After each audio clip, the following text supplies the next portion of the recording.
어느덧 오늘 2025년 마지막 이 새벽 아침을 맞이하고 있습니다. 아마 올해도 우리는 이렇게 고백할 수 있습니다. 바로 하나님의 은혜입니다 라고.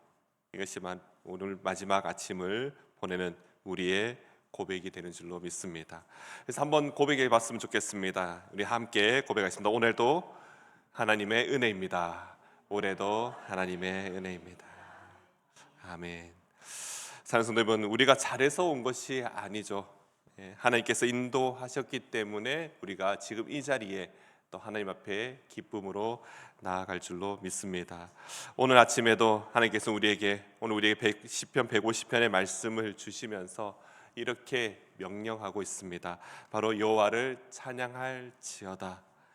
우리는 오늘 올해 이 마지막 날을 찬양으로 마무리하는 이 믿음의 사람이 되시기를 간절히 소망합니다. 그렇다면 오늘 우리가 이 말씀 묵상하며 정말 하나님을 찬양해야 될 그 이유가 무엇인가, 우리가 이것을 함께 생각해 봤으면 좋겠습니다. 바로 찬양할 대상, 그 대상이 누군지를 안다면요, 마땅히 우리는 하나님을 찬양해야 하는 것입니다. 본문 1절 말씀이 이렇게 말씀합니다. 할렐루야, 그의 성소에서 하나님을 찬양하며 그의 권능의 궁창에서 그를 찬양할지어다. 여기서 성소라는 이 말은요, 당연히 하나님의 임재를 나타내는 장소, 머무는 곳을 의미합니다. 또한 권능의 궁창이라고 이야기할 때 바로 이 단어 또한 하늘과 우주, 하나님의 능력이 펼쳐진 모든 영역, 그곳을 의미하는 것입니다. 성경은 말하고 있습니다. 하나님이 계신 곳마다 하나님의 찬양이 마땅히 있어야 한다는 것이죠. 땅에서도 하늘에서도 어디에서든지 하나님을 찬양해야 한다라는 것입니다. 즉 하나님께서 계신 성소뿐만 아니라 그분의 영향이 미치는 모든 곳이라면요, 하나님을 반드시 찬양해야 한다라는 것이죠. 이렇게 찬양하라는 이 단어가 오늘 150편에서만 해도 11번이나 등장하게 됩니다. 그리고 2절 말씀이 이렇게 말씀합니다. 그의 능하신 행동을 찬양하며 그의 지극히 위대하심을 따라 찬양할지어다. 바로 여기서 능하신 행동이랍니다. 또한 지극히 위대하심이라는 거죠. 능하신 행동은 헬라어로 주님의 구원의 행위, 능력의 역사하심을 의미하고 있습니다. 또한 지극히 위대하심, 그 존재 자체가 찬양받으실 가치가 있다라는 것을 우리에게 가르쳐 주는 것입니다. 다시 말하면 한계를 정할 수 없는 그분을 우리가 마땅히 찬양해야 하는 것입니다. 우리가 잘 돼서 찬양하는 것이 아니죠. 하나님이 하나님이시기 때문에 우리가 찬양하는 것입니다. 결과가 좋아서 찬양하는 것이 아니라 하나님의 주권을 우리가 인정하며 또한 그것을 믿기 때문에 우리는 찬양하는 것입니다. 또한 우리 삶의 문제가 해결되었기 때문에 찬양하는 것이 아닙니다. 문제를 이기실 하나님이 계시기 때문에 바로 우리가 하나님을 찬양할 수 있습니다. 사랑하는 성도 여러분, 우리가 올 한 해를 다시 한번 생각해 보게 될 겁니다. 아마 여기저기서 2025년도 어떤 일이 있었는가 이런저런 이야기들이 많이 들립니다. 아마 우리의 인생 가운데 각자의 삶 속에서도 올 한 해가 어떤 일이 있었는지를 다시 한번 생각해 보게 됩니다. 올 한 해 우리가 지나온 그 자리마다 하나님의 흔적이 있음을 우리는 믿습니다.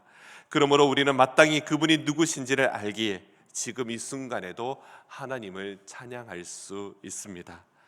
그렇다면 우리는 어떻게 찬양해야 될까요? 바로 3절부터 5절까지는요, 모든 악기로 그를 찬양해야 한다라고 우리에게 말씀하고 있죠.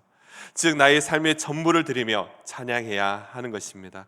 오늘 본문에 보시면 악기의 이름들이 나열됩니다. 나팔과 비파와 수금, 소고, 현악, 퉁소, 재금. 이 악기들은 그냥 단순히 보여주는 것이 아니죠. 바로 예배에 필요한 모든 악기들입니다. 이스라엘 삶에서 그 예배 현장에서 그 삶의 전체의 그 소리를 나타내는 그런 악기들입니다. 또한 이 악기로 그들은 기쁨을 표현했습니다. 즉 성경은 말합니다. 입술만으로 찬양하는 것이 아니라 삶의 모든 것을 드리며 하나님을 찬양하라, 그렇게 말하고 있습니다. 표정으로, 선택으로, 관계로 사용하는 모든 말로 하나님을 찬양할 수 있어야 합니다. 사랑하는 성도 여러분, 우리는 한 해를 돌아볼 때 혹시 찬양보다 불평이 먼저 나온 것은 아닌지 다시 한번 생각해 봐야 하는 것이죠. 또한 감사보다 원망이 먼저 나올 때가 분명히 있었을 거라고 생각이 됩니다. 그러나 오늘 이 말씀 앞에서 새롭게 결단하기를 소망합니다. 주님, 이제는 찬양으로 살겠습니다. 주님, 이제는 찬양하는 그 마음으로 선택하겠습니다. 주님, 내 삶에서 찬양이 넘치게 하시고 끊어지지 않게 하시고 또한 나의 온 마음과 정성을 다해 하나님을 찬양하게 하옵소서. 이 고백이 올 한 해를 마무리하며 또 내년을 준비하는 그 전심으로 하나님을 찬양하겠다고 결단하는 모든 성도분 되시기를 간절히 소망합니다. 그렇다면 마지막으로 누구를 찬양해야 할까요? 누가 찬양을 해야 될까요? 6절에 이렇게 말씀합니다. 6절 말씀 다 같이 한 번만 더 읽어보도록 하겠습니다. 호흡이 있는 자마다 여호와를 찬양할지어다. 할렐루야. 아멘. 바로 남아있는 숨만으로도 이 찬양의 자격이 충분합니다. 성경은 이렇게 말합니다. 숨이 있다면 찬양할 수 있다. 살아있다면 찬양할 이유가 있다. 오늘이 남아있다면 이 찬양이 늦지 않았다라는 것입니다.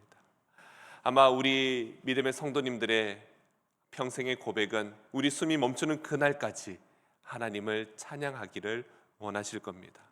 저도 할머니께서 소천하시는 그 순간까지의 그 모습을 기억하고 있습니다.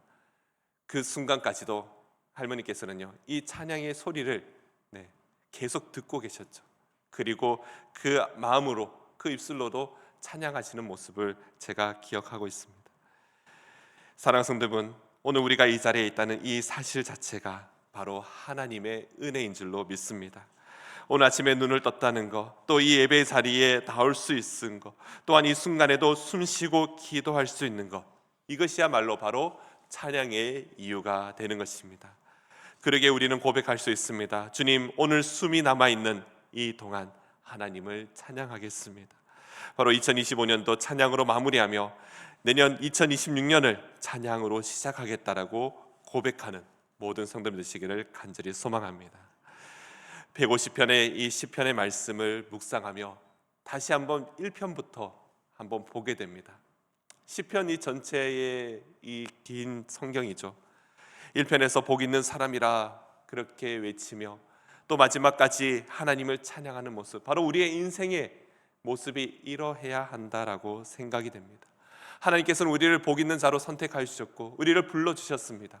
그러기에 우리는 평생 이 시편에 있는 그 내용들처럼 많은 일들이 있지만 그 순간에도 하나님을 놓치지 않고 우리의 마지막은 하나님을 찬양하는 것으로 마무리되어야 하는 것입니다. 마지막 결론이죠. 이렇게 끝납니다. 명령하고 있습니다. 찬양으로, 믿음의 고백으로. 사랑하는 성도 여러분, 찬양에 있는 인생 흔들려도 무너지지 않음을 믿습니다. 찬양은 문제를 없애지는 않을지 몰라도 문제를 바라보는 그 시선을 반드시 바꿔줄 줄로 믿습니다. 이 찬양이 내 입술을 떠나지 않게 하시고 또 그렇게 고백하며 기도하며 나아가는 예수 그리스도의 모든 성도들 되시기를 간절히 소망합니다. 사랑의 하나님, 감사합니다. 2025년 한 해 동안 우리를 붙들어 주신 그 주님의 은혜에 감사드립니다. 우리가 믿음으로 걷지 못한 그 길이 있다 할지라도 주님은 우리를 절대로 포기하지 않으시고 우리를 지금 이 순간까지 이끌어 주셨음을 믿습니다. 오늘 본 150편의 말씀처럼 성소에서, 우리의 삶에서, 또한 하나님의 영향이 미치는 그곳에서, 또한 숨쉬는 그 자리에서 하나님을 찬양하게 하옵소서. 결과 때문이 아니라 오직 하나님 때문에, 감정이 아닌 오직 믿음으로, 상황이 아닌 주님의 위대하심을 날마다 찬양하는 믿음의 성도들이 되게 하여 주시옵소서.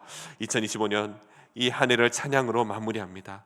또한 2026년 우리에게 호흡을 주실 하나님을 기쁨으로 찬양하는 모든 성도가 되게 하여 주시옵소서. 우리의 남은 호흡이 모두 주님의 영광이 되게 하여 주시옵소서. 감사드리며 예수님 이름으로 기도드립니다. 아멘.